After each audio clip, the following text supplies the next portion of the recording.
कालिके कृष्णरूपाय राधारूप शिवाय च सर्वक्लेशविनाशाय श्रीकृष्णाय वयं नमः। कामख्यां कामदां श्यामां कामरूपां मनोरमां ईश्वरीं त्वामहं वन्दे दुर्गा दुर्गतिनाशिनीं। माँ भगवती आप सबों का कल्याण करे, आप सब सुखी रहें, आप सबों के परिवार में सुख शांति समृद्धि सदा बना रहे। आज का प्रसंग जो है वो इसलिए है कि ग्रहों का किस तरह से क्या प्रभाव होता है। कुछ ग्रह जो होते हैं वो जागृत अवस्था में होते हैं, कुछ सुषुप्ति अवस्था में होते हैं, कुछ स्वप्नावस्था में होते हैं। कुछ ग्रह जो है सो आत्मा कारक होता है, पूर्वार्चित पुण्य होता है, पूर्वार्चित पाप होता है। ये ग्रहों के प्रभाव से पता चलता है। तो सबसे बड़ी चीज क्या है कि आप लोगों को खास करके जागृत अवस्था में जो ग्रह है, दूसरी बात यह है कि आप इस संसार में जब आए हैं, जो ग्रह सबसे कमजोर है, कम डिग्री का होता है, उसके प्रभाव से आप इस दुनिया में, इस जन्म में आप उसी संबंधित काम करते हैं। सपोज करिए चंद्रमा आपका जो है सबसे कमजोर है, कम डिग्री में है सभी ग्रहों से, तो आप इमोशनल होंगे, चंद्रमा संबंधी कोई भी कार्यक्रम है वो करेंगे। बृहस्पति अगर व्यय स्थान में मीन राशि का पड़ा हुआ है, 12वें घर में पड़ेगा, चाहे शुक्र के घर में हो चाहे किसी के भी घर में हो, तो ये बृहस्पति कहता है कि पूर्व जन्म का कुछ पुण्य उदय है, कुछ पुण्य है, जिसके चलते आप इस संसार में आकर के उसका भोग रहे हैं और उसी के आधार पर अपनी जीवन वृत्ति चला रहे हैं। तो जागृत अवस्था में जो ग्रह होता है वो खास करके आपके जो भी ग्रह है कुंडली में, जिस ग्रह को भी लीजिए, अगर वह ग्रह जागृत अवस्था में है तो आपको 100% बल्कि फल देगा। अगर ग्रह सुषुप्ना अवस्था में है, जैसे आप सोते हैं तो 5 नाड़ियां सो जाती है, सिर्फ 2 ही नाड़ी काम करते हैं।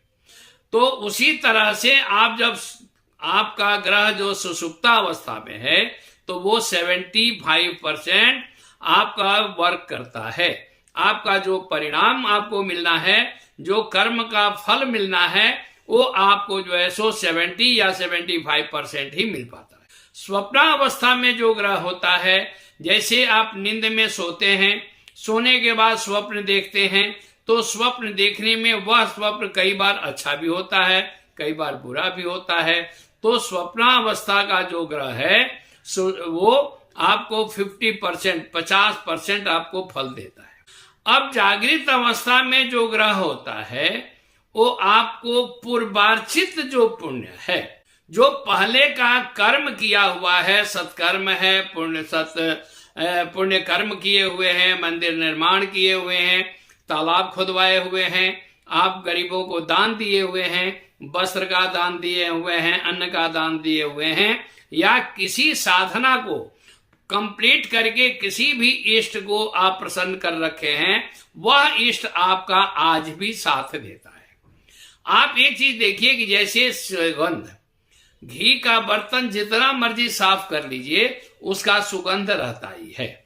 उसी तरह से आदमी पूर्व जन्म में अगर किसी अच्छे देवी देवता का साधना किया है, इष्ट का साधना किया है, परमात्मा का साधना किया है, वो आपके जीवन में अभी भी आकर के आपको प्रयोग में देगा। उसका पुण्य जो एकत्र हुआ है, उसका भोग नहीं भोग पाए हैं, वो आपको इस जन्म में भी उसको प्राप्ति होती है।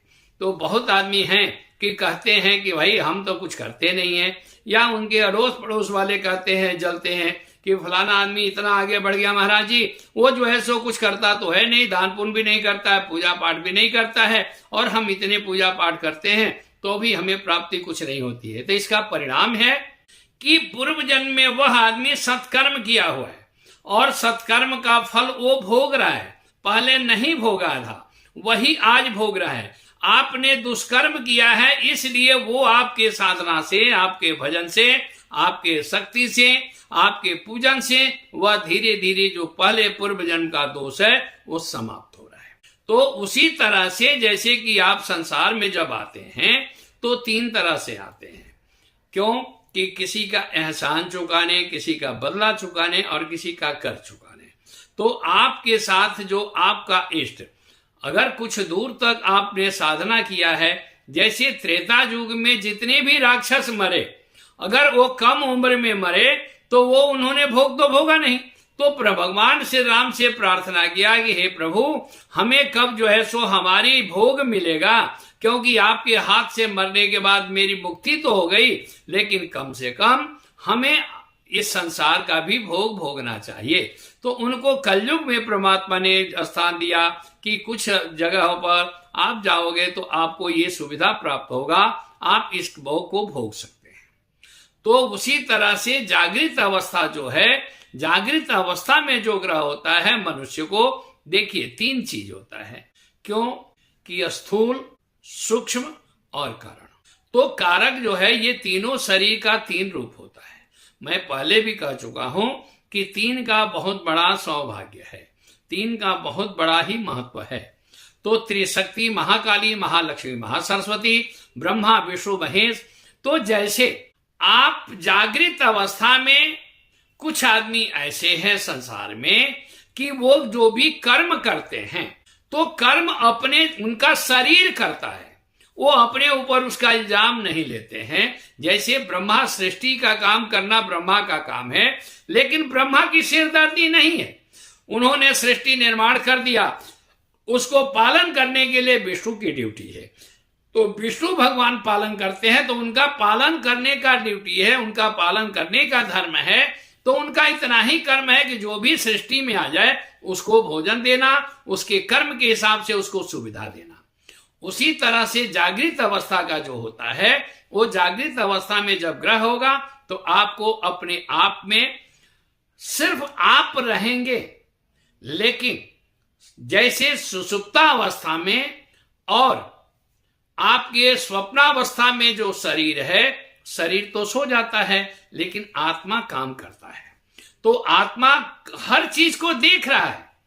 नींद में जैसे कि हर आदमी को सोना अनिवार्य है, कहा गया है कि 100 काम छोड़ करके भोजन करना चाहिए, 1000 काम छोड़ करके सोना चाहिए। तो जब सोने सुषुप्ता अवस्था में जब आएंगे, जो ग्रह सुषुप्ता अवस्था में है वो आपके परिश्रम करने का फल कुछ कम कर देगा। और स्वप्नावस्था में क्या है कि जब जागृत अवस्था में उस चीज का परिणाम नहीं मिल पाता है, आपका मन का जो भटकाव होता है, मन अपना रास्ता बना करके छोड़ता है, लेकिन उसके अवस्था के बाद क्या है कि सुषुप्ना अवस्था में सारे इंद्रियां एकत्र हो जाती है, शरीर शिथिल हो जाता है। तो आप ये देखिएगा कि जब कभी भी आप स्वप्न देखते हैं तो स्वप्न देखने के बाद आपका नींद जरूर खुलता है। उसी तरह से कई बार ऐसा भी होता है कि अर्ध निद्रा अवस्था में जब रहेंगे तो आप उसके लिए स्वप्न भी देख लेते हैं। तो कहने का मतलब यह है कि ये संसार में आप आए हैं, 3 तरह से आए हैं, और तीनों शरीर का, तीनों अवस्थाओं का ग्रह आपके जीवन में प्रभाव देता है। और उसको कैसे जागृत करना है, कैसे पूजा करना है, किस ग्रह को कैसे स्वप्नावस्था से सुषुप्तावस्था में लाना है, सुषुप्ता से जागृत अवस्था में लाना है, ये किसी अच्छे ज्योतिषी से सलाहकार मिल सकता है। बाकी अगर आप चाहें तो किसी भी प्रकार के समस्या का समाधान के लिए संपर्क कर सकते हैं, और उसमें रजिस्ट्रेशन करवाना अनिवार्य है। आप रजिस्ट्रेशन करवाएं और आपको यथाशीघ्र मां भगवती की कृपा प्राप्त होगी और हमारा जो है सो प्रार्थना कामयाब होगा। धन्यवाद। जय मां भगवती, जय मां जगदम्बा।